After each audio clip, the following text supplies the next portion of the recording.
Welcome to the review channel, guys. Today we're going to be checking out this 3D printer table. This was sent to us in return for our honest review.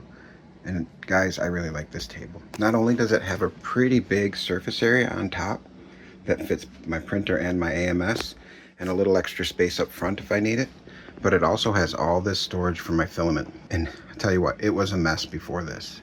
So this is the table I'm currently using. And as you can see, all of my filaments just kind of stacked up there.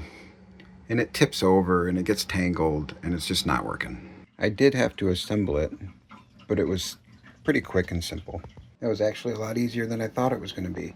10 minutes from start to finish with the tools they provided. Pretty quick assembly.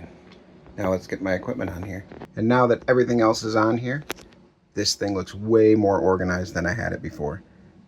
Nothing stacked haphazardly. All of my filament is organized by PLA and PETG, so I know which is which when I grab it. And I got extra space up front here for putting stuff. I know it's going to get filled with things eventually. It's just the way it works for me. It also comes with this set of wheels. I decided to go for the solid feet because I wanted more stability when the printer's going. This thing does tend to shake the table a little bit, so that'll help keep it from moving around. But if you have something else on here, or you need your table mobile, these wheels do have locks, so you'd be able to lock the wheels and keep it from moving around.